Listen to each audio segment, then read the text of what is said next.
Lahat naman ginawa ko. Lahat na lang ng gusto niya. Chup kung pa, subo kung subo. Ganon din naman siya sa akin. Kahit anong posisyon, kahit saan niya gustong butas ay okay lang. Open ako, mapaligaya ko lang siya at hindi na maghanap ng iba. Pero anong nangyari?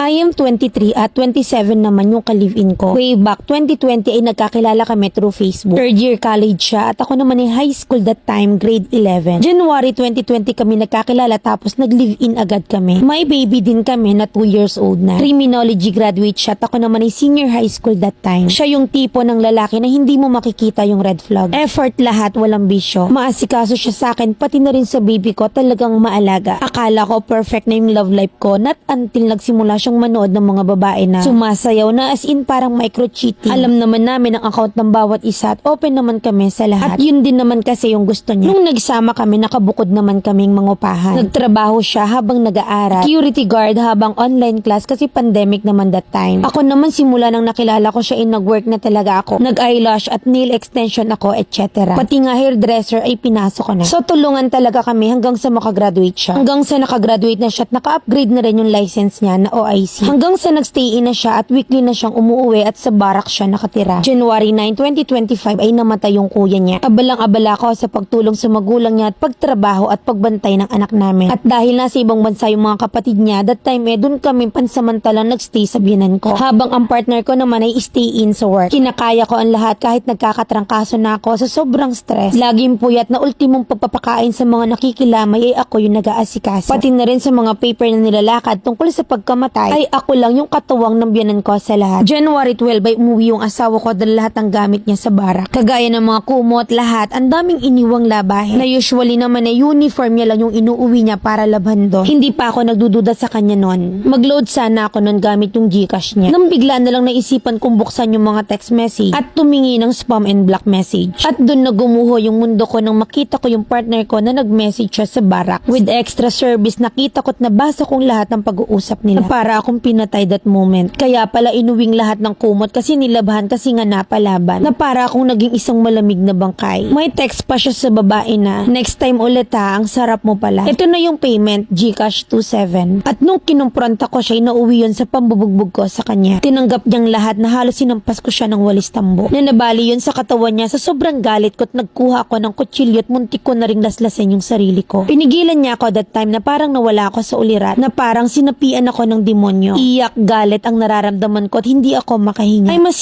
ma'am tapos may pre-eclampsia pa ako. Sinabihan pa siya ng doktor nun na mahirap yung case ng asawa mo, wag mong istresin. Maraming ganyang case dito na namatay. Grabe, yung taong mahal na mahal ko ni hindi ko nakitaan na magagawa niya yun sa akin. Pero anong nangyari? Na siya pa pala yung gagawa sa akin nang halos mabaliw ako. Sobrang sakit, I was betrayed by him. Nanghingi siya ng second chance at pinagbigyan ko siya. Pero may mga time pa rin na nakikita ko na nagda-download siya ng dating app. Kasi yung Gmail niya ay nakakonect sa cellphone ko. So kung ano man yung i-download niya ay makikita ko, kaya yun lalo akong nasasaktan. Na para bang alam niya naman na halos mabaliw ako sa pag-cheat niya. Tapos may dating app na naman. Lahat naman ginawa ko. Lahat ng gusto niya, tsupa kong tsupa. Subo kong subo. Ganon din naman siya sa akin na kahit na anong posisyon, na kahit saan niya gustong butas ay okay lang. Open ako, mapaligaya ko lang siya at hindi na maghanap ng iba. Pero anong nangyari? Mamilan, pasensya na kung medyo magulo kasi naiyak pa rin ako while typing. Kailangan ko ng advice. Letter sender, Karina.